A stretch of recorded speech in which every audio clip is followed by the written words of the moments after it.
Baik, Assalamualaikum warahmatullahi wabarakatuh. Alhamdulillah, wassalatu wassalamu ala rasulillah. Segala puji dan puja kehadirat Allah subhanahu wa ta'ala, juga salawat dan taslim kepada Nabi besar Muhammad sallallahu alaihi wa ala alihi wa sahbihi wasallam. Seperti biasa, bila Allah subhanahu wa ta'ala mudahkan, kita akan melanjutkan pada buku kita Riyadhus Shalihin, tulis oleh Imam Nawawi rahimahullah. Dan kita masih berhubungan dengan masalah solat.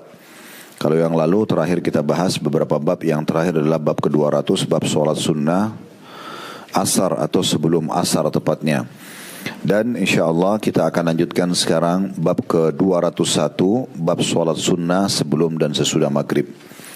Kembali saya ingatkan, mungkin sebagian orang pada saat mendengar solat sunnah atau puasa sunnah atau ibadah sunnah, mungkin mereka selalu menganggap persepsinya, oh sunnah, seakan-akan sunnah itu tidak penting atau mungkin memiliki kedudukan yang kurang di mata dia.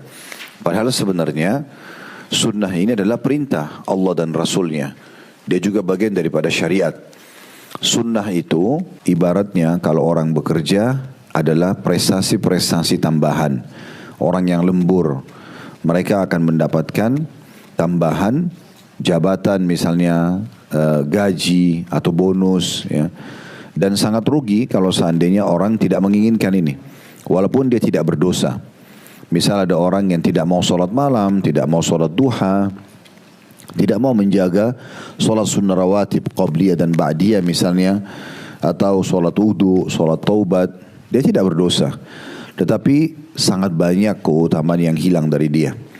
Sudah pernah kita sampaikan, salah satu manfaat solat sunnah atau ibadah-ibadah sunnah adalah dia penyempurna dari amal wajib kita bila nanti pada hari kiamat ada kekurangan. Disebutkan dalam hadis yang sahih, kata Nabi SAW, awal amal dihisab hari kiamat adalah solat. Kalau dia baik, beruntunglah orang tersebut. Kalau dia rusak, maka rugilah dia. Dalam riwayat lain, amal-amal wajib itu, solat wajib ini akan membantu amal-amal yang lain kalau dia baik dan sempurna. Dan kalau dia rusak, maka akan mengganggu amal yang lain. Lalu Allah subhanahu wa ta'ala berfirman kepada para malaikatnya, kalau seandainya solat wajib seorang hamba di hari kiamat, mungkin ada yang lalai, lupa wudu, intinya punya kekurangan. Maka Allah berfirman kepada para malaikatnya, cobalah cek dan lihat amal sunnahnya, solat sunnahnya. Bila ada, maka akan disempurnakan kekurangan solat wajibnya. Dan kita tahu tentunya kalau amal wajib atau sholat wajib itu tersempurnakan, berarti secara otomatis kita akan lolos di timbangan amal dan berarti hadiahnya adalah surga. Berarti di sini besar sekali peran daripada sholat sunnah itu. Dan kata Nabi SAW, dan itu berlaku pada semua amal yang lainnya. Jadi sedekah akan menyempurnakan kekurangan zakat, puasa sunnah akan menyempurnakan puasa wajib, umroh akan menyempurnakan haji. Semua ini manfaatnya sangat besar. Dan kita usahakan menilai perbuatan seperti ini secara akumulatif. Maksudnya, mungkin kalau Bapak Ibu melihat, oh satu kali sholat sunnah. Contoh misalnya tadi ada sholat qobliyah dan ba'diyah duhur. Sudah kita pelajari di beberapa bab yang sebelumnya. Yang kata Nabi SAW, siapa yang menjaga 4 rakaat sebelum dan sesudah duhur, maka Allah akan haramkan baginya api neraka. Mungkin pada saat orang meninggalkan sekali saja, oh tadi cuma sholat duhur saja atau kemarin hanya sholat duhur, tidak mengerjakan qobliyah dan ba'diyah. Dia mungkin berhitung-hitung, oh saya cuma kehilangan 4 rakaat sebelum dan 4 rakaat sesudah. Dan angka 4 ini dikecilkan oleh dia. Padahal sebenarnya kalau kita akumulasi dalam 1 minggu misalnya, 1 minggu berarti ada 7 kali duhur. 7 dikali 4 rakaat qobliyah dan 4 rakaat ba'diyah. Berarti sudah lebih dari 50 rakaat lebih. Bagaimana kalau sebulan? Bagaimana kalau setahun? Bagaimana kalau sudah 10 tahun? Si A misalnya mengerjakan sholat qobliyah dan ba'diyah duhur, dan si B tidak mengerjakannya. Berapa akumulasi ribuan pahala sholat yang kehilangan dari si B? Itu baru kita bicara satu jenis sholat qobliyah dan ba'diyah duhur. Bagaimana kalau seseorang itu memang lalai, dia tidak mau mengerjakan, maka dia kehilangan sholat sunnatul fajr, kehilangan sholat duha, kehilangan sholat qobliyah ba'diyah duhur, kehilangan sholat qobliyah asar yang kita pelajari pada pertemuan kita yang sebelumnya, kehilangan qobliyah dan ba'diyah maghrib dan isya. belum kehilangan sholat tahajud dan witir misalnya, tahiyat masjid, taubat, wudu dan sekian banyak. Maka akumulasinya terlalu banyak. Akumulasi terlalu banyak. Karena memang kita ini hitungannya nanti akumulasi. Ya. Di hari kiamat nanti di timbangan amal adalah akumulasi semua perbuatan kita. Baik itu perbuatan baik ataupun perbuatan buruk gitu ya. Jadi sayang sekali. Akan sangat beda derajat dan balasan bagi orang yang sama umurnya, tapi yang satu rajin ibadah dan dikejar semuanya mau sunnah ataupun wajib, yang satu hanya pas-pasan dengan wajib saja. Tentu yang pertama jauh lebih besar pahalanya dan juga derajatnya di sisi Allah Subhanahu wa taala. Terlebih lagi amal-amal sunnah ini ya, juga akan mendatangkan cinta Allah Subhanahu wa taala. Dan kalau Allah sudah mencintai kita, seperti apa sih kira-kira kalau rasionalnya ya, kalau ada seseorang yang kita cintai dari manusia atau manusia itu mencintai kita, seperti apa kira-kira interaksi kita dengan dia atau dia kepada kita?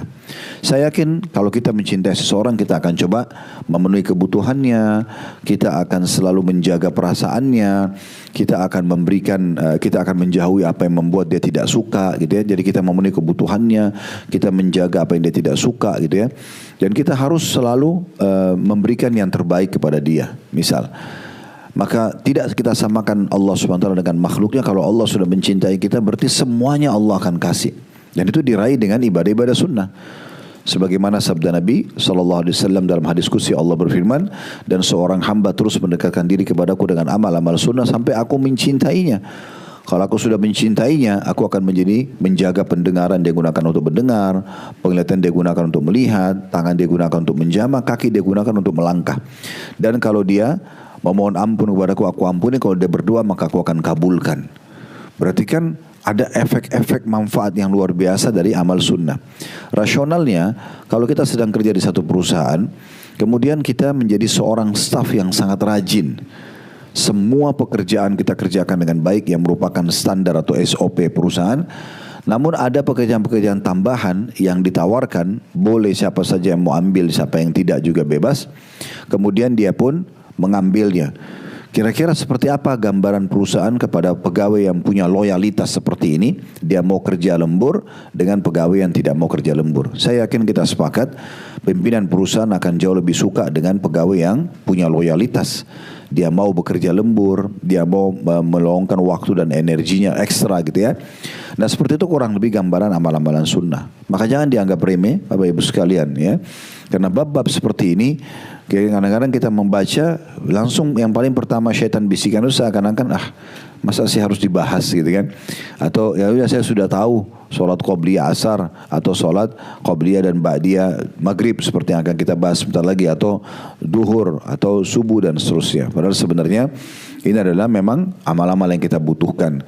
Mempelajari hal-hal seperti ini dan menerapkan dalam hidup lebih kita butuhkan daripada apapun yang berhubungan dengan urusan dunia ini. Apakah itu makanan, minuman, tempat tidur, obat-obatan yang kita butuhkan biasa untuk menjaga jasmani kita. Karena ini adalah makanan ruh kita. Ilmu dan amal-amal soleh adalah makanan ruh. Banyak orang yang dia perhatikan hanya jasmaninya tapi dia lupa ruhanianya ya. Padahal sebenarnya kalau ruh itu kuat, jasadnya akan ikut kuat. Tidak bisa sebaliknya. Ya, tidak bisa sebaliknya. Ada banyak orang jasadnya, jasmaninya oke, sehat, tapi ruhnya lemah. Orang seperti ini sedikit diterpa ujian ya, ataupun ada gangguan dalam hidupnya, maka dia akan jatuh ya. Berapa banyak orang yang sudah mencapai dari prestasi dunia di dunia barat sana, sudah menjadi orang yang terkenal, hartanya melimpah, ujung-ujungnya bunuh diri. Ujung-ujungnya meninggal dalam kondisi mabuk dan segala macam. Karena mereka memang tidak punya kekuatan ruh ya. Atau mungkin dengan meninggal orang yang dicintai atau kehilangan satu proyek sudah cukup membuat stres yang luar biasa. Karena ruhnya lemah. Tapi kalau ruh itu kuat, maka semua akan bisa tertangani dan tertanggulangi dengan sangat mudah. Nah ini poin-poin yang kita ingin titik beratkan dalam pembukaan kita. Jadi jangan pernah anggap remeh amalan sunnah ya. Dan seseorang itu kalau sibuk dengan amal sunnah, ini pernah kami titik beratkan, maka dengan izin Allah amal wajibnya akan terjaga. Itu dengan otomatis. Kalau kita misalnya sudah ibu dan bapak selalu sibuk kejar sholat qobliyah, sholat ba'diyah, sholat duha, sholat malam, otomatis sholat wajib pasti terjaga. Karena nggak masuk akal orang mengerjakan amal sunnah baru wajibnya ditinggalkan. Kan tidak mungkin orang sholat qobliyah duhurnya nggak dikerjakan, itu nggak mungkin. Jadi kalau kita sibukkan diri dengan amal sunnah dan kita terus paksakan diri untuk menjadikan sebagai sebuah program, dipastikan amal wajibnya akan terjaga.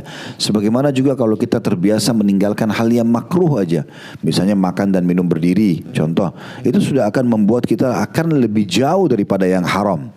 Akan lebih jauh dari yang haram. Makanya kepekaan terhadap amal sunnah atau larangan yang sifatnya makruh walaupun tidak berdosa, itu justru penyelamatan terhadap amal-amal wajib kita untuk dikerjakan dan meninggalkan apa yang Allah haramkan yang bisa mendatangkan konsekuensi hukuman dari pelanggaran tersebut. Nah ini harus difahami baik-baik Bapak Ibu sekalian, sehingga pelajaran-pelajaran seperti ini hadis demi hadis kita pelajari. Sekarang kita sudah sampai, insyaallah siang ini kita akan bahas nomor 1129 hadis. Lebih dari 1000 hadis kita sudah pelajari, lebih dari 1100 hadis ini secara nomor urut. Tapi dengan syarah dan penjelasan itu sudah jauh lebih banyak daripada ini. Ini sayang sekali kalau seandainya dia hanya berlalu begitu saja dan tidak diterapkan, karena kita anggap ya sudahlah, yang penting saya sudah dengar di pengajian, yang penting saya sudah tahu. Itu nggak cukup. Ya, ilmu itu didengarkan, kemudian direnungi, kemudian dipraktikkan. Ini 3 hal harus bersatu, satu kesatuan. Kalau mau sempurna keberkahannya, maka harus seperti itu. Baik, saya akan bacakan bab nomor 201 ini, bab solat sunnah sebelum dan sesudah maghrib. Kata Imam Nawawi rahimahullah, pada bab-bab sebelumnya telah disebutkan hadis Ibnu Umar dan hadis Aisyah radhiyallahu anhum ajmain yang sama-sama sahih bahwa Nabi SAW biasa solat 2 rakaat setelah maghrib. Hadis nomor dikuatkan sekarang dengan hadis nomor 1129 dari Abdullah bin Mughaffar radhiyallahu anhu dari Nabi sallallahu alaihi wasallam, beliau bersabda, "Shallu qabla al-maghrib, qala fi ats-tsalitsati liman syaa." Salatlah sebelum maghrib, beliau mengulanginya 3 kali, dan pada kali yang ketiga beliau bersabda bagi yang menghendakinya. Hadis ini diriwayatkan oleh Imam Bukhari. Sebelum kita panjang lebar membahas hadis ini, kita kembali dulu, ada di situ footnote nomor 707 dan 708. Ya. Lihat nggak? Dia disebutkan hadits Ibnu Umar, di sebelahnya ada angka kecil 707. Lihat ya. Oke, di bawahnya lagi dan hadits Aisyah 708. Itu ada footnote di bawah, hadits Ibnu Umar itu di nomor 1105, sementara hadits Aisyah di nomor 1122. Nah, di sini Imam Nawawi rahimahullah maksudnya, walaupun judulnya adalah mempelajari solat qobliyah dan ba'diyah maghrib, beliau tidak mau mengulangi lagi hadis tentang solat qobliyah maghribnya, karena menurut beliau ba'diyahnya ya, ba'diyah maghribnya, karena ba'diyah maghrib sudah disebutkan di bab sebelumnya, masuk dalam sunnah rawatib 12 rakaat yang kalau dikerjakan akan dapat istana di surga, kalau masih ingat ya. Nah, sekarang kita review dulu, kita kembali dulu ke sana, karena kita sekarang di nomor 1129. Coba kita kembali ke 1105 ya. Hadis nomor 1105 yaitu hadis Abu Hurairah radhiyallahu anhu berhubungan dengan masalah ini. Itu tepatnya ada di halaman 711 ya, 711. Ada nomor 1105 hadisnya dari Ibnu Umar radhiyallahu anhuma, beliau berkata, "Shallaitu ma'a Rasulillah sallallahu alaihi wasallam raka'ataini qabla adh-dhuhri wa raka'ataini ba'daha wa raka'ataini ba'da al-jum'ah wa raka'ataini ba'da al-maghrib wa raka'ataini ba'da al-isya." Saya solat bersama Rasulullah sallallahu alaihi wasallam 2 rakaat sebelum duhur dan 2 rakaat sesudahnya, 2 rakaat setelah solat Jumat, 2 rakaat setelah maghrib. Nah, ini jadi saksi bahasan kita, karena di bab yang kita pelajari 201 itu adalah tentang perintah dan keutamaan solat qobliyah dan ba'diyah maghrib. Jadi beliau menyinggung bahwasanya yang khusus ba'diyah maghribnya sudah disinggung di hadis Ibnu Umar di nomor 1105. Inilah hadisnya. Karena ada singgungan tentang keutamaan solat ba'diyah maghrib. Begitu juga dengan hadis Aisyah, di situ dikatakan, hadis Aisyah ini radhiyallahu anha di nomor 1122 ya. Itu ada di halaman 717. 717.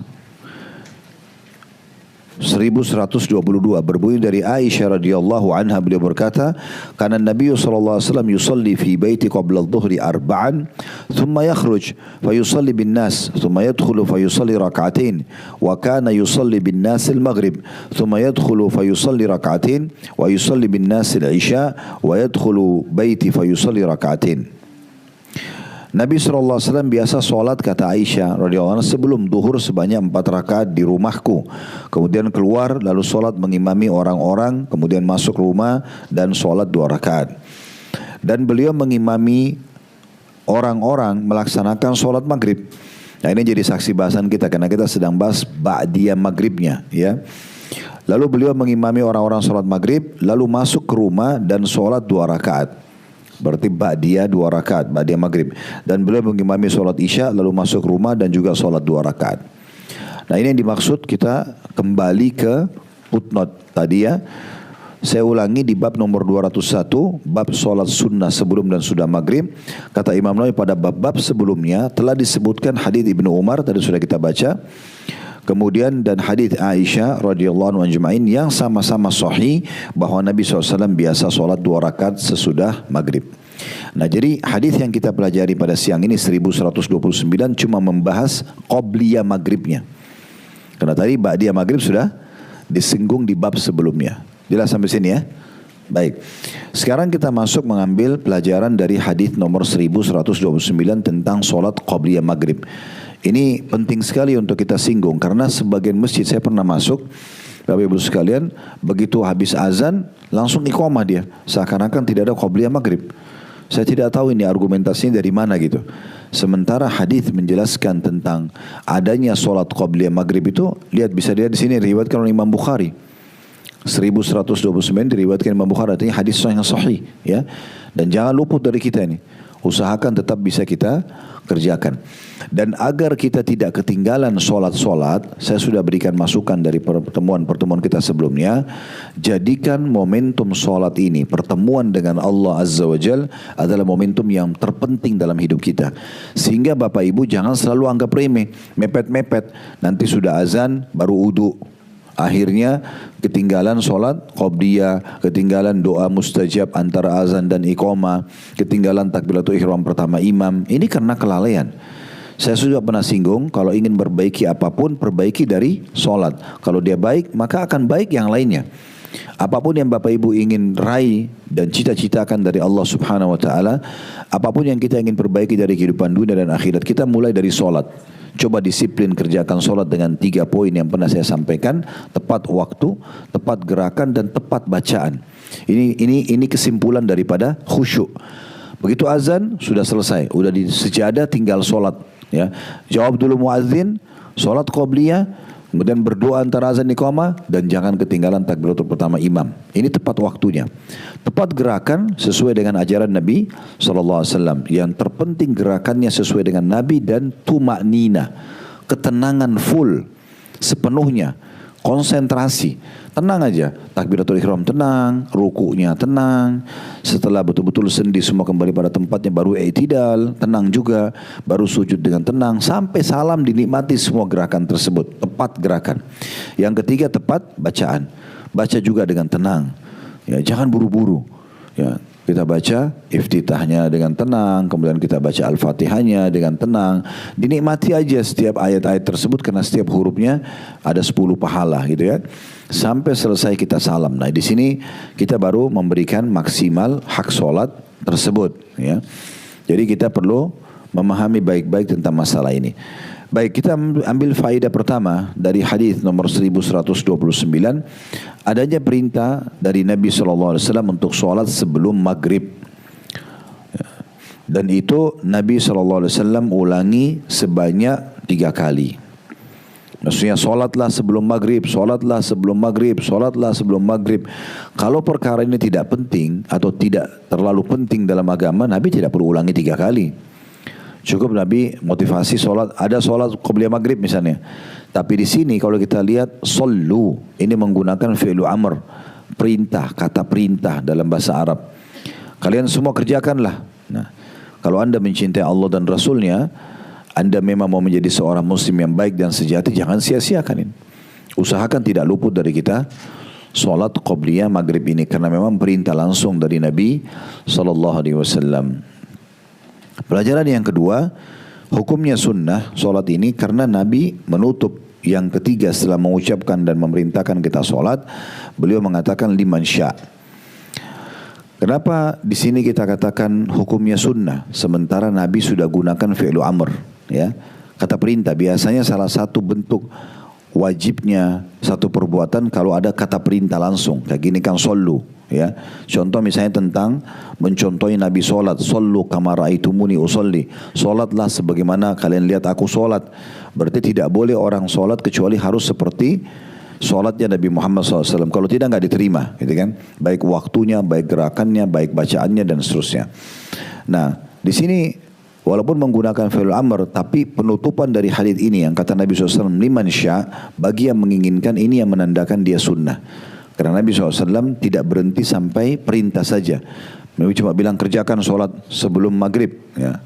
Tapi Nabi ikutkan penutupannya dengan mengatakan bagi yang menginginkan. Nah, bagi yang menginginkan berarti dia hukumnya sunnah. Cuma sudah kami jelaskan tadi di pembukaan, sunnah pun tetap, ya, perintah Allah dan Rasulnya, dan itu bentuk ketaatan kita kepada Allah, ya. Hadis nomor 2 dalam bab ini, dan ini urutan 1130 dari awal belajar berbunyi dari Anas radhiyallahu anhu, beliau berkata, laqad ra'aitu kibara ashabi Rasulillah sallallahu alaihi wasallam yabtadiruna sawariya indal maghrib. Saya pernah melihat sahabat-sahabat senior Rasulullah SAW berebut tiang-tiang masjid di waktu maghrib. Di situ ada footnote tentunya nomor 710, yakni Masjid Nabawi. Maksudnya tiang-tiang Masjid Nabawi. Hadis ini diriwayatkan oleh Imam Bukhari, hadis sahih juga.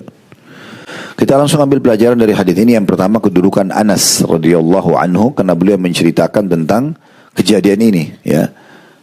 Jadi di sini beliau mengatakan, saya setiap kali habis azan maghrib, saya menyaksikan sendiri bagaimana para sahabat Nabi berlumba-lumba menghadap ke tiang-tiang Masjid Nabawi. Tujuannya untuk sholat, maksudnya sholat qobliyah. Jadi begitu selesai azan langsung sholat qobliyah. Berarti menandakan mayoritas sahabat mengerjakan masalah ini, ya. Ini kedudukan Anas radhiyallahu anhu karena beliau menyampaikan kepada kita ini. Pelajaran yang kedua, pentingnya kedudukan sholat qobliyah maghrib dan bagaimana para sahabat berlumba-lumba untuk mengerjakannya. Pelajaran yang ketiga, pentingnya seseorang mempraktekkan sunnah-sunnah Nabi sallallahu alaihi wasallam dalam hidupnya. Di sini bagaimana sahabat berlumba-lumba mengerjakan sunnah ini, berlumba-lumba mengerjakan sunnah ini. Dan memang ciri khas mereka, ya, bagaimana para sahabat Nabi ini tidak pernah Nabi ucapkan satu ucapan atau mencontohkan dengan sikap beliau kecuali mereka berlumba-lumba untuk mengerjakan, ya. Kemarin baru selesai tabligh akbar Sabtu tentang serial Abdullah bin Umar radhiyallahu anhu, itu luar biasa. Beliau terkenal dengan sahibut ta'assi, orang yang sangat fanatik, tanda kutip di sini, dengan sunnah-sunnah Nabi SAW. Bahkan budak beliau yang merupakan muridnya juga dan dibebaskan, namanya Nafi', mengatakan waktu ditanya bagaimana sholat malamnya Abdullah bin Umar, beliau langsung mengatakan kalian tidak akan mampu untuk mengikutinya. Lalu dia jelaskan, karena Abdullah bin Umar itu berwudu setiap kali habis sholat. Jadi kalau kita misalnya sholat tahajud 11 rakaat, kita kan wudunya cuma sekali selama tidak batal kan. Kalau Abdullah bin Umar tidak begitu. Beliau sholat 2 rakaat salam, ini wudu tadinya sholat. Begitu selesai salam, wudu lagi untuk sholat 2 rakaat yang selanjutnya. Karena ingin mendapat pahala di situ. Karena sholat yang pertama berdiri sendiri. Sekarang dia wudu lagi untuk sholat yang kedua. Salam, wudu lagi untuk sholat yang ketiga. Begitu terus. Artinya kalau kita hitung sholat tahajud dengan witir itu 11 rakaat, berarti 6 kali salam.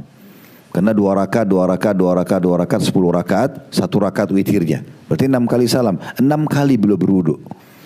Ya. Bagaimana beliau radhiyallahu anhu itu kalau minum dengan gelas itu satu wadah, baca bismillah, dilepas alhamdulillah. Minum lagi bismillah, lepas lagi alhamdulillah. Begitu seterusnya. Begitu luar biasanya mereka menjaga sunnah Nabi sallallahu alaihi wasallam. Dan orang yang seperti ini pasti kita akan temukan hidupnya akan selalu terkontrol karena memang mengikuti panduan. Ini mengikuti SOP yang benar, gitu ya.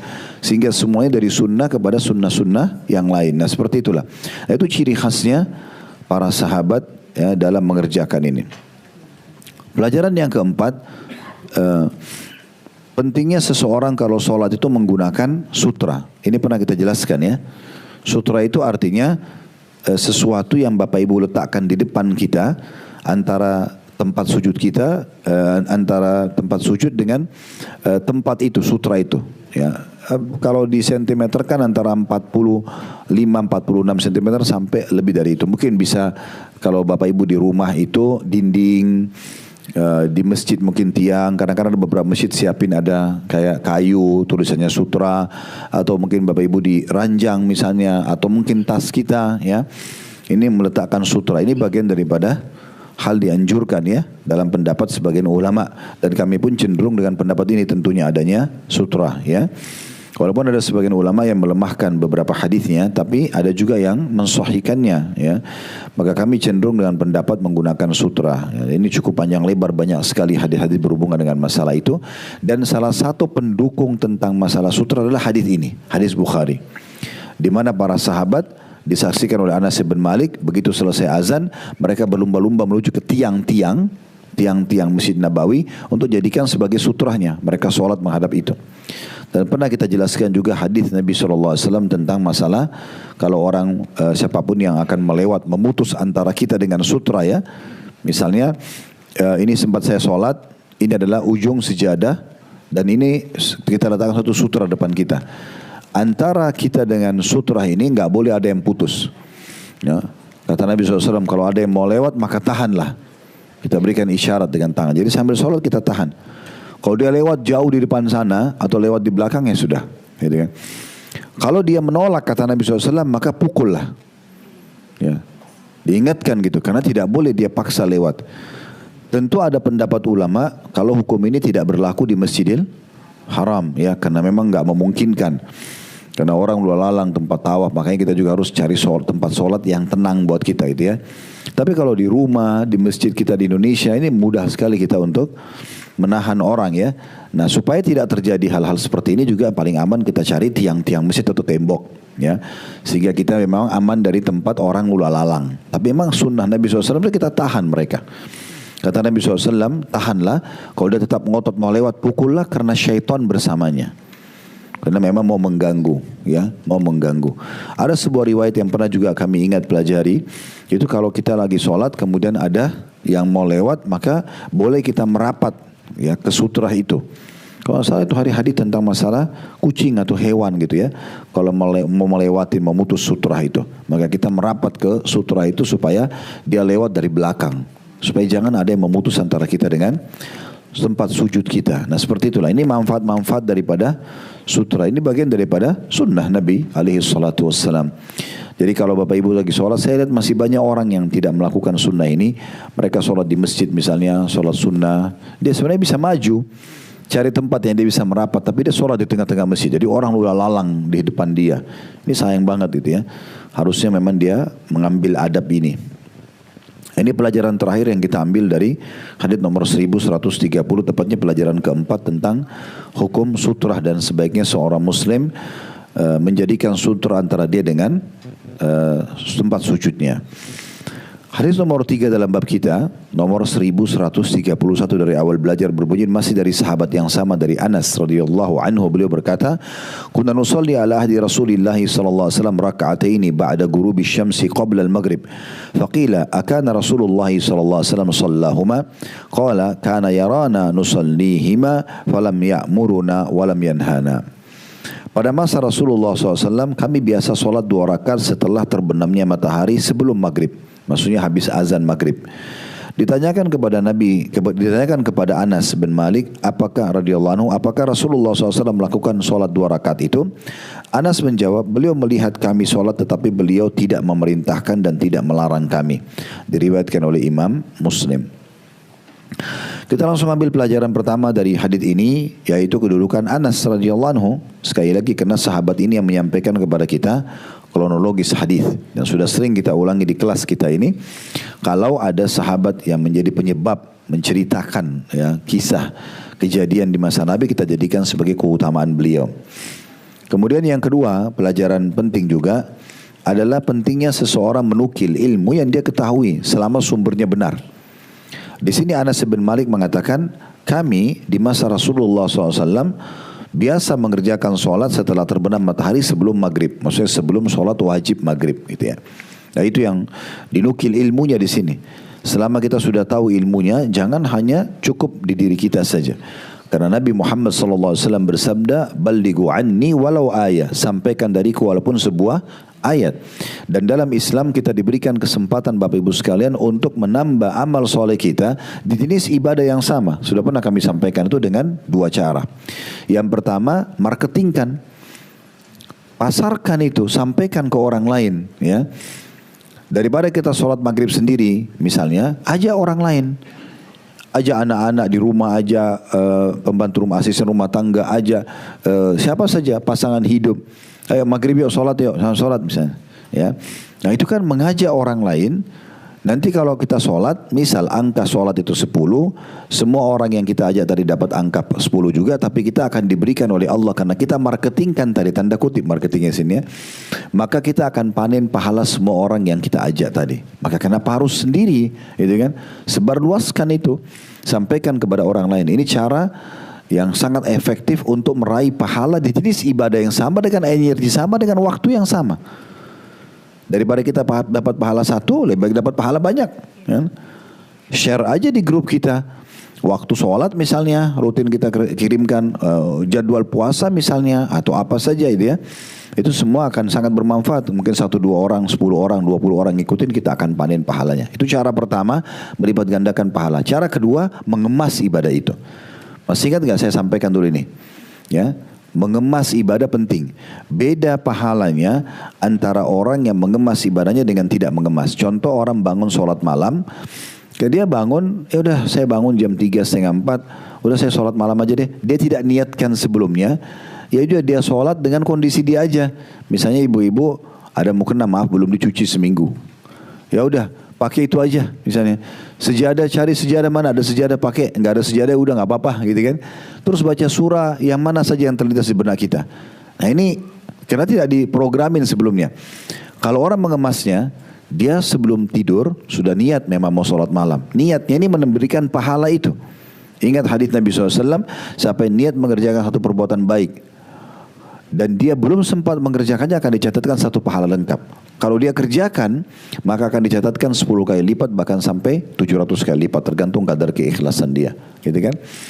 Dan dia juga sudah siapin misalnya mukenahnya yang bersih, dicuci khusus sholat malam. Sejadahnya dibubui parfum, misalnya minyak wangi bersih. Misal, dia sudah tentukan surah yang dia mau baca misalnya. Bapak mungkin siapin kopiahnya, kokonya, dia udah kemas itu. Maka beda pahalanya dengan orang yang tadi asal sholat saja. Nah seperti itu. Beda pahalanya, orang memang programin, saya setiap bulan akan keluarkan uang, misalnya 1 juta, 10 juta untuk sedekah. Dia memang programin dan dikemas sama dia. Dia cari yayasan terbaik, dia kalaupun dia kasih uang cash, dia cari uang yang masih baru misalnya yang akan dikasih, dibandingkan itu beda pahalanya dengan orang yang kebetulan dia memang tidak niat sedekah, lewat di jalan dia lihat ada orang miskin lalu dia ambil dari dompetnya atau tasnya uang berapa yang ada dikasih aja sama dia. Beda dengan orang yang tadi memang mengemasnya, memang dia siapkan uang itu yang terbaik dan memang dia target harus mencari orang-orang miskin tersebut. Nah ini kan kemasannya namanya. Nah dua cara ini kita marketingkan ibadah tersebut dan kita kemas, itu akan memberikan pahala ekstra, ya pahala ekstra gitu ya. Saya pernah sampaikan riwayat Nabi SAW bersabda kepada para istri beliau ridwanullah alaihinna, dinukil dari Aisyah, beliau mengatakan Nabi SAW bersabda kepada kami, maksudnya para istri Nabi, nanti orang yang pertama menyusul aku dari kalian adalah orang yang paling panjang tangannya gitu ya. Maka Aisyah mengatakan kami belum faham hadits ini tadinya. Setelah Nabi SAW meninggal, kami selalu mengukur tangan kami kalau kami ketemu. Ditaruh di dinding, siapa yang paling panjang tangannya berarti itu yang lebih dulu meninggal. Sampai akhirnya Zainab binti Jahash meninggal duluan. Ini salah satu istri Nabi. Maka disitulah kami fahami, ternyata yang Nabi masukkan bukan masalah fisik panjang tangan, tapi orang yang paling suka bersedekah. Semua istri Nabi bersedekah, tapi Zainab ini dia sedekah dengan kemasan. Dia kalau mau menghadiahkan baju perang untuk pasukan perang, dia bukan beli di pasar, tapi dia jahit sendiri. Dia kalau mau beri makan orang, dia masak sendiri. bukan langsung dibeli jadi. Nah ini kemasannya ini, itu membuat dia ada ekstra pahala. Allah menilai semua pengorbanan seorang hamba. Nah seperti itu.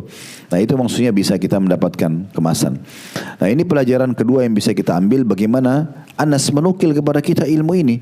Maka perlu kita nukil. Bapak Ibu sayang banget kalau hadir pengajian begini sibuk nulis, tapi ya sudah tutup bukunya, habis itu nantilah minggu depan atau bulan depan kalau pengajian baru dibuka lagi. Kenapa nggak difoto itu? Kenapa nggak ditulis ketik di WA di grup?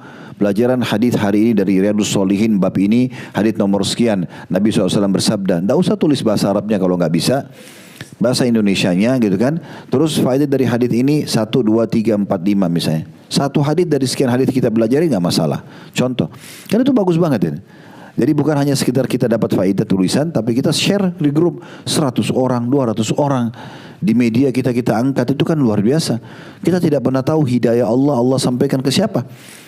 Mungkin dari tulisan tersebut ada orang yang share lagi lebih banyak. Mungkin ada orang yang tiba-tiba tidak pernah sholat sunnah jadi sholat sunnah misalnya. Contoh, kan banyak banget contoh-contohnya bisa diambil. Jadi sayang banget kalau kita tidak justru meraih pahala, toh dengan energi, waktu yang sama, ibadah yang sama gitu ya. Tapi kita bisa dapat pahala ekstra. Pada pelajaran yang ketiga, bolehnya seseorang bertanya tentang sebuah ilmu, ya. Misal ada yang mengatakan, saya melihat guru saya, Syekh Fulan, Kiai Fulan misalnya, pernah sholat duha di masjid dekat rumahnya 2 rakaat. Nah boleh orang bertanya misalnya, atau misalnya dia mengatakan, si murid ini mengatakan, saya biasa sholat duha di masjid dekat rumah, dan itu kami diajarkan oleh guru kami Kiai Fulan atau Ustadz Fulan misalnya. Kemudian ada orang yang bertanya, apakah guru anda juga mengerjakannya? Enggak ada masalah, itu boleh bertanya. Di sini kan ditanyakan itu kepada Anas. Waktu waktu Anas menceritakan bahwasanya kami di masa Nabi SAW biasa sholat qobliyah maghrib, maka pertanyaan orang yang mendengarkan, akana Rasulullah SAW sallahuma, apakah Nabi SAW juga mengerjakan 2 rakaat itu? Pertanyaan ini dibolehkan dalam Islam, ya, karena kita boleh bertanya gitu ya. Misalnya ada orang, boleh kita tanya, dia bilang misalnya, ayo kita sholat tahajud yuk. Tak apa-apa kita tanya, apa anda sudah mengerjakan sholat malam itu? Boleh kita tanya. Gak ada masalah, karena kan dia menyebarkan ya. Dan kita kalau ditanya, saya pernah bilang, perbedaan riya dengan tidak riya, ditanya atau tidak ditanya. Kalau anda ditanya, tidak ada hubungannya sama riya. Kita ditawarin makan, makan yuk, puasa enggak? Kita masa bilang, oh kalau saya jawab saya puasa ini riya. Orang lagi ditanya. Riya itu enggak ditanya, iklan ya, saya lagi puasa nih misal. Nah itu riya, ini tidak ada jelas, tidak ada hubungannya. Tapi kalau ditanya, Bapak Ibu tadi mau ke sini, mau kemana? Oh kalau saya jawab pergi taklim di Martimbang nanti riya nih. Gimana caranya? Gak ada hubungannya sama riya. Oh saya mau ikut taklim, gitu kan? Diundang, gak ada masalah. Karena kita sedang ditanya ya. Kecuali memang dasarnya dia juga tunggangi itu untuk riya, itu lain lagi. Tapi umumnya orang kalau ditanya itu, dia menjawab tidak ada hubungannya sama riya. Riya itu biasanya kalau tidak ditanya, ya itu lebih dekat ke riya. Kita tidak vonis juga langsung riya ya. Tapi umumnya orang kalau tidak ditanya lalu dia ceritakan, biasanya apalagi tanpa sebab, itu lebih arah ke sana gitu ya. Jadi gak ada masalah kalau kita ditanya.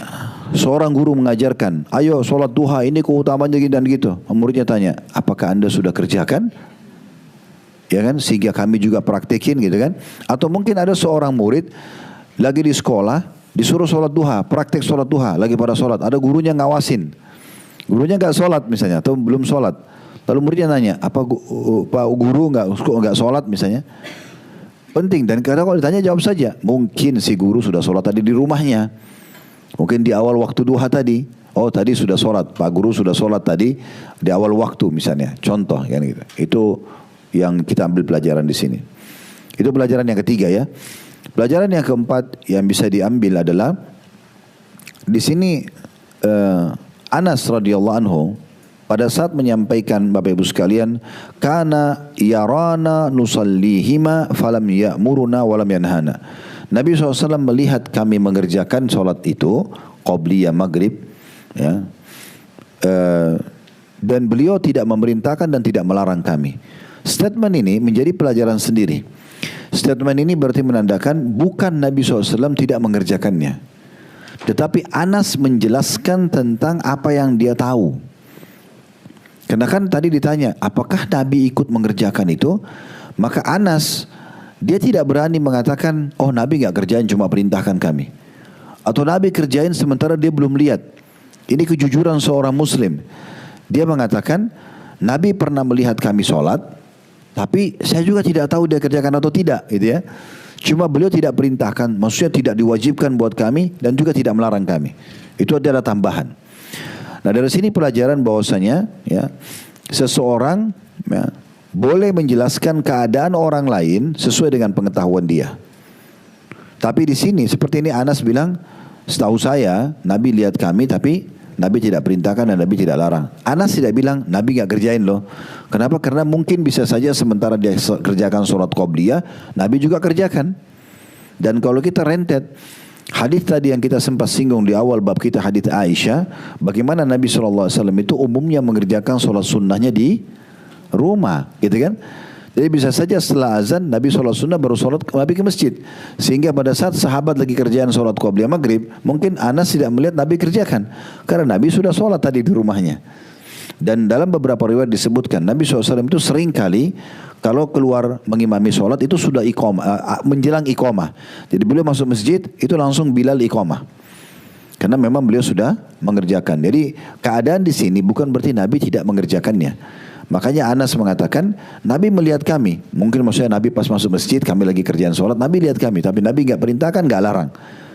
Artinya di sini bukan diwajibkan dan boleh saja tidak dikerjakan juga gitu ya.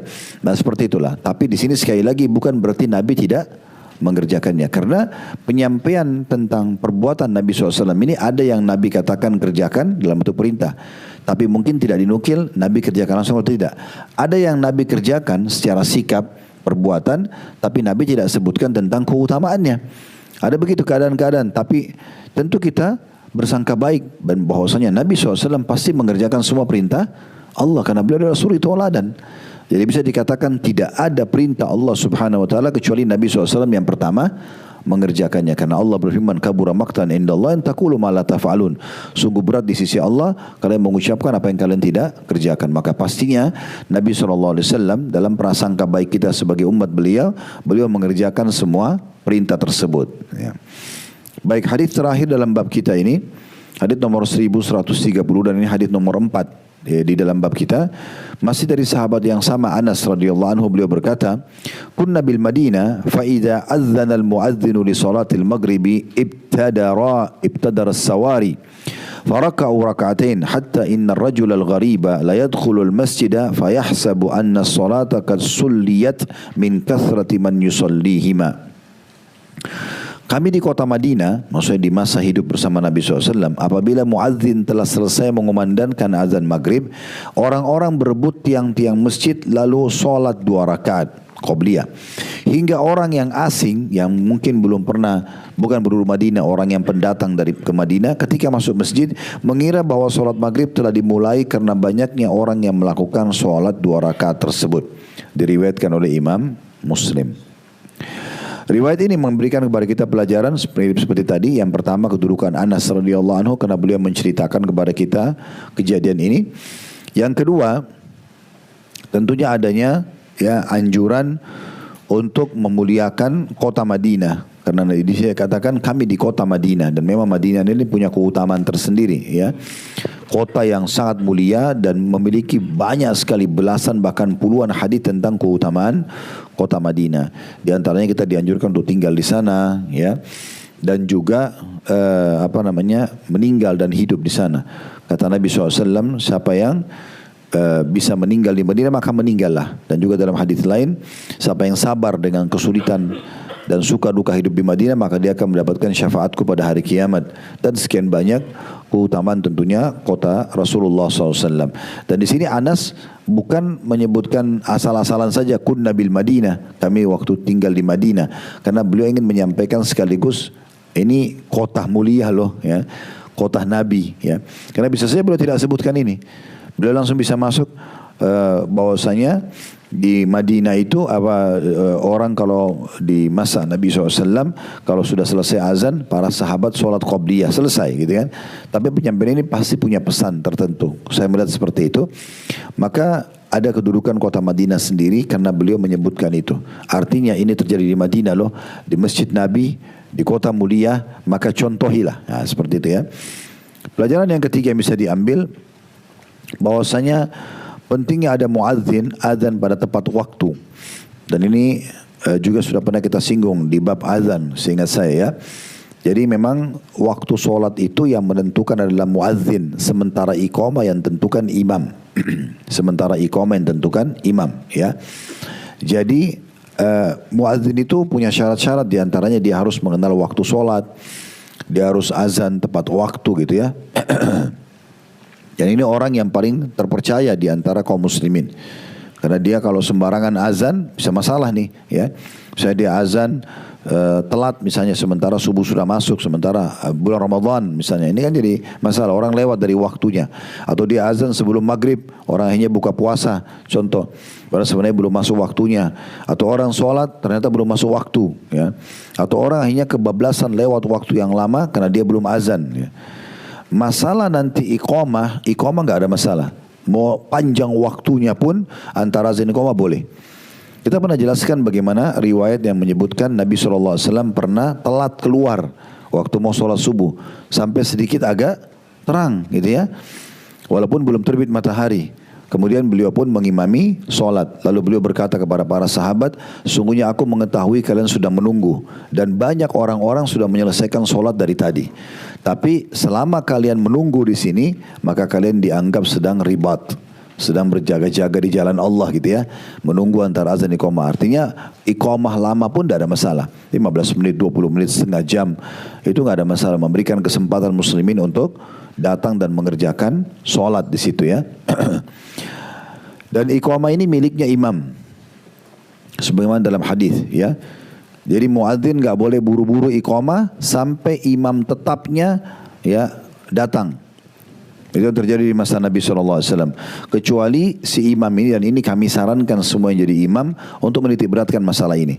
Dia sepakat sama muadzinnya, pokoknya kalau durasi 5 menit saya nggak datang, maka iqamah saja, bisa digantikan misalnya. Nah seperti itulah ya. Karena kalau dia tidak bahasakan berarti tidak ada iqamah sampai dia datang. Makanya disepakati. Dan sekarang sudah ada jam digital yang bisa menentukan durasi iqamah. Nah itu sangat baik ya, sangat baik. Ini pelajaran yang bisa kita ambil yang ketiga. Pelajaran yang keempat, pentingnya sutra ya di dalam sholat seperti tadi yang sebelumnya. Sebagaimana di potongan hadits, ibtadaru as-sawariya. Ya mereka setelah selesai azan berlumba-lumba mencari tiang-tiang untuk sholat supaya ada sutranya. Itu pelajaran yang keempat ya. Pelajaran yang kelima, adanya sunnah sholat qobliyah maghrib 2 rakaat. Di sini dikatakan faraqo rakaatin. Lalu mereka para sahabat yang berlumba-lumba cari tiang itu untuk sholat 2 rakaat.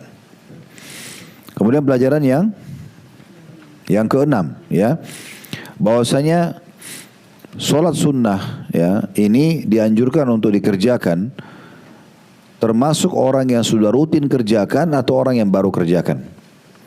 Di sini perkataan Anas bahwasanya kalau ada orang asing yang masuk ke Masjid Nabawi, dia mengira sholat maghrib sudah diiqamahkan karena ramainya orang yang mengerjakan sholat tersebut. Artinya kalau kita misalnya mau cari tiang, ternyata tiangnya sudah dipakai orang lain sholat, kita bisa sholat di sebelahnya. Waktu itu saking ramainya orang kerjakan sholat qobliyah sampai semua saf itu penuh, seperti sholat maghrib sudah diiqamahkan, padahal sebenarnya semua sedang sholat sunnah ya gitu. Ini berarti menandakan mereka sangat peduli dengan sholat itu tentunya. Baik, sekarang kita pindah ke bab nomor 202. Ini ada sebuah hadis saja tentang masalah bab sholat sunnah sebelum dan sesudah isya. Penulis mengatakan atau Imam Nawawi rahimahullah, dalam bab ini terdapat hadis Ibnu Umar radhiyallahu anhu yang telah disebutkan sebelumnya. Shallaitu ma'an Nabi SAW raka'ataini ba'da isya. Saya sholat bersama Nabi SAW 2 rakaat sesudah isya ya. Dan hadis Abdullah bin Mughaffar radhiyallahu anhu, baina kulli adzanaini shalah, di antara setiap 2 azan ada salat. Hadis muttafaqun alaih, itu diriwayatkan oleh Bukhari dan juga Muslim ya. Nah hadis ini ya menjelaskan kepada kita memang ada salat ba'diyah isya. Ini kembali kepada hadis Ibnu Umar yang tadi, yang sebelumnya ya, yang di nomor 1102 tadi kalau tidak salah ya. 1105 maaf. Jadi itu menandakan ada solat ba'diyah isya, dan dia masuk dalam hadis yang menjelaskan sunnah rawatib 12 rakaat yang kalau dikerjakan sehari semalam akan mendapatkan istana di surga. 2 rakaat sebelum subuh, 4 rakaat sebelum duhur, 2 rakaat sudah duhur, 2 rakaat sudah maghrib, 2 rakaat sudah isya. Ini 12 rakaat dikenal dengan sunnah rawatib yang dapat istana di surga, ya. Ini sudah sering kita ulangi hadisnya tentunya.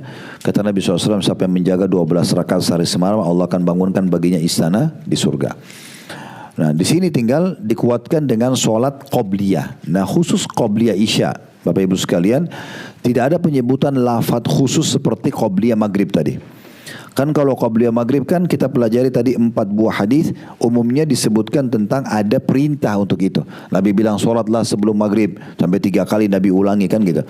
Kalau isya, qobliyahnya nggak ada penyebutan seperti itu. Tetapi ulama menarik umumnya hadis ini, yang hadis yang kita sebutkan di bab nomor 202, yang hadis Abdullah bin Mughaffar radhiyallahu anhu, baina kulli adzanaini shalah. Di antara azan dan iqamah selalu ada solat sunnah. Nah, ini ditarik kepada solat qobliyah isya. Ya. Kita langsung ambil pelajaran dari hadis ini tentunya, dan kita langsung masuk ke hadis Abdullah bin Mughaffal radhiyallahu anhu. Pertama, kedudukan Abdullah bin Mughaffal radhiyallahu anhu karena beliau menyampaikan kepada kita tentang riwayat ini. Kemudian yang kedua, adanya solat sunnah yang dikerjakan di setiap antara azan dan iqamah, dan hadis ini sudah mewakili semua azan dan iqamah. Kita langsung solat qobliyah. Berarti semua solat wajib ada qobliyahnya, gitu ya. Subuh, duhur, asar, maghrib, isya semua ada qobliyah. Cuma kalau ba'diyah itu ada pengecualian. Subuh dan asar tidak ada ba'diyahnya. Baik, sekarang kita masuk ke bab selanjutnya, bab nomor 203, bab solat sunnah Jumat. Ya. Dalam bab ini kata Imam rahimahullah, ada hadis Ibnu Umar radhiyallahu anhu yang telah disebutkan sebelumnya, itu ada footnote nomor 713. Sama hadisnya ya, 1105. Yang tadi sudah kita bacakan di bab sebelumnya ya. Kalau Abdullah bin Umar mengatakan radhiyallahu anhu bahwasanya Nabi SAW salat ya 2 rakaat sesudah Jumat gitu ya. Dan hadis itu diriwayatkan oleh Bukhari dan Muslim. Sekarang kita masuk ke hadis nomor pertama dalam bab ini, nomor 1133, dari Abu Hurairah radhiyallahu anhu. Beliau berkata, Rasulullah SAW bersabda, "Idza shalla ahadukumul jum'ah falyusalli ba'daha arba'an." Apabila salah seorang di antara kalian melaksanakan salat Jumat, maka hendaklah dia salat sesudahnya 4 rakaat. Diriwayatkan oleh Imam Muslim. Jadi kalau hadis Ibnu Umar tadi, Bapak Ibu sekalian kalau masih connect ini ya. Jadi yang di bab tadi sebelumnya, di hadis pertama, di awal bab nomor 200 tadi 1, itu disebutkan kalau hadis disebutkan hadis Ibnu Umar di nomor 1105. Nah, di situ ada rincian tentang solat-solat tersunnah, di antaranya solat ba'diyah Jumat ya, 2 rakaat tapi di situ disebutkan. Nah, tapi di sini Imam Nawawi mendatangkan hadis lain yang menunjukkan bahwasanya solat ba'diyah Jumat itu 4 rakaat. Jadi mirip dengan ba'diyah duhur, mirip dengan ba'diyah duhur.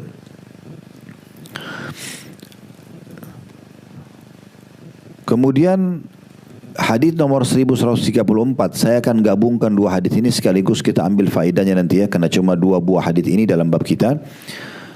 Dari Ibnu Umar radhiyallahu anhuma, anna Nabiy sallallahu alaihi wasallam kana la yusalli ba'da al-jum'ah hatta yansarif fa yusalli rak'ataini fi baitihi. Bahwa Nabi SAW tidak solat sunnah setelah Jumat hingga beliau pulang, lalu solat 2 rakaat di rumah beliau. Bahwa Nabi SAW tidak solat sunnah setelah Jumat hingga beliau pulang, lalu solat 2 rakaat di rumah beliau.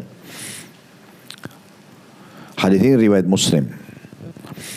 2 buah riwayat ini memberikan pelajaran kepada kita. Yang pertama, adanya solat ba'diyah Jumat. Ba'diyah Jumat. Dan memang belum ditemukan ada solat khusus namanya qobliyah Jumat ya, riwayatnya.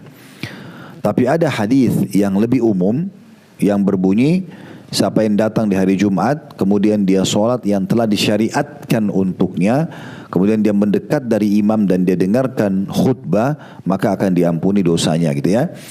Tapi di sini lebih cenderung ulama hadis mengatakan ini adalah sholat tahiyat masjid, bukan qobliyah Jumat.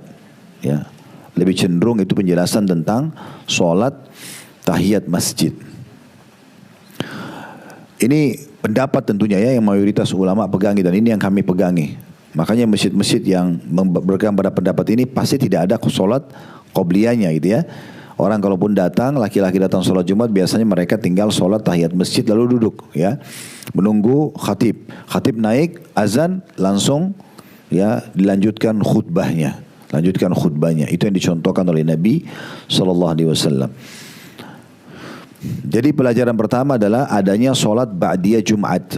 Cuma memang dari beberapa riwayat ini, riwayat Ibnu Umar tadi nomor 1105, kemudian riwayat nomor 1134 menyebutkan bahwasanya sholat ba'diyah cuma 2 rakaat. Riwayat nomor 1133 menyebutkan 4 rakaat. Maka yang paling aman adalah seseorang muslim sholatnya 4 rakaat. Sehingga dia menggabungkan semua hadis ini. Karena kalau dia sholat 4 rakaat berarti hadis yang 2 rakaat sudah didapatkan keutamaannya. Namun kalau dia kerjakan cuma 2 rakaat berarti hadis nomor 1133 ini tidak bisa didapatkan keutamaannya. Kalau Nabi SAW mengerjakan Jumat itu 4 rakaat gitu ya. Kemudian pelajaran yang kedua yang bisa diambil, ini pelajaran pertama adanya sholat ba'diyah Jumat. 2 buah riwayat, sekali lagi nomor 1105 hadits Ibnu Umar radhiyallahu anhu dan hadits nomor 1134 menyebutkan ba'diyah Jumat 2 rakaat. Hadits nomor 1133 menyebutkan tentang 4 rakaat. Maka kami sudah bahasakan tadi, sebaiknya seorang muslim peduli untuk mengerjakan 4 rakaat. Ibu-ibu tentunya kalau lagi umrah, lagi di Mekah atau di Madinah, Masjid Haram Mekah dan Masjid Nabawi tetap terbuka untuk muslimah sholat Jumat. Tapi hukumnya bagi ibu-ibu sunnah muakkadah, bukan kewajiban gitu ya. Artinya ibu masih bisa pilih Jumat atau duhur. Kalau sudah sholat Jumat berarti tidak usah duhur. Kalau tidak sholat Jumat berarti bisa sholat duhur. Kalau laki-laki nggak bisa, kecuali punya udzur. Ya, misalnya dia sakit, dia musafir, ya, itu baru dia bisa ganti Jumat menjadi duhur, gitu ya. Itu pun pendapat ulama ditekankan kalau dia hadir di lokasi itu dan ada Jumat, dia tetap kerjakan Jumat. Dianjurkan dia mengerjakan Jumat. Tinggal khilaf di antara ulama bagi musafir, apakah boleh menjamak Jumat dengan asar atau tidak boleh. Ini khilaf panjang lebar di antara ulama. Tapi kami cenderung dengan pendapat yang boleh menjamak antara Jumat dengan asar, gitu ya. Karena dalil yang disampaikan oleh ulama yang berpegang pada pendapat ini mengatakan tidak ada bedanya antara Jumat sama duhur, karena betul-betul Jumat itu pengganti duhur, maka hukumnya sama dengan hukum duhur. Kalau duhur sama asar bisa dijamak, maka Jumat juga sama asar bisa dijamak. Ini dalilnya. Tentu ada pendapat yang lain mengatakan tidak bisa, ya. Jumat, kalau Jumat ya Jumat saja, nanti asar dikerjakan di waktu asar. Tapi kami cenderung dengan pendapat tadi yang pertama yang kami sampaikan. Baik, pelajaran ketiga yang bisa diambil kedudukan Ibnu Umar radhiyallahu anhuma, di mana beliau menyampaikan kepada kita riwayat nomor 1134. Pelajaran yang keempat, pentingnya seseorang menjaga sholat sunnahnya di rumah. Ya, di sini Nabi SAW sholat Jumat di masjid, kemudian setelah itu beliau menuju ke rumahnya lalu sholat di rumahnya. Jadi sejalan dengan hadis Nabi SAW bahwasanya beliau bersabda, sholat seseorang dari kalian paling afdal dikerjakan di rumahnya kecuali sholat wajibnya. Ini bagi laki-laki ya. Kalau bagi perempuan, ibu ya, tetap lebih afdal wajib dan sunnah di rumah. Tapi kalau bagi laki-laki, yang wajib di masjid, yang sunnah di rumah. Dan ada hadis yang menjelaskan sholat sunnah yang dikerjakan di rumah itu bisa mendapatkan 25 kali lipat pahala dibandingkan sholat di masjid, gitu ya. Jadi kalau tidak darurat banget gitu ya, tidak terdesak sekali, sebaiknya laki-laki itu sholat sunnah qobliyah dan ba'diyah di rumah, baru dia sholat wajib di masjid. Tapi kalau dia khawatir kehilangan sholat wajib, kehilangan sholat pertama, jangan. Misalnya musola dekat rumah atau masjid itu cepat sekali iqamahnya, maka kita tetap ke masjid, bapak ke masjid dulu, nanti sholat qobliyah di sana, nggak ada masalah gitu ya. Kalau masih keburu, kita tahu misalnya, oh di sana durasinya 10 menit, pas selesai azan dan dekat, misalnya kayak rumah ini sama musola di depan, misalnya dekat banget, maka itu nggak ada masalah, kita sholat di rumah dulu, ya. Kalau ba'diyah umumnya tidak ada alasan untuk tidak sholat di rumah, ya, kecuali memang kita dari masjid langsung jalan ke acara misalnya, itu tidak ada masalah. Tapi kalau enggak, maka sebaiknya kita memilih untuk sholat di rumah sebagaimana dicontohkan oleh Nabi sallallahu alaihi wa ala alihi wa sahbihi wasallam. Baik, sampai sini bahasanya Bapak Ibu sekalian. InsyaAllah kedepannya kita lanjutkan lagi di bab nomor 204 dan beberapa bab yang Allah subhanahu wa ta'ala mudahkan.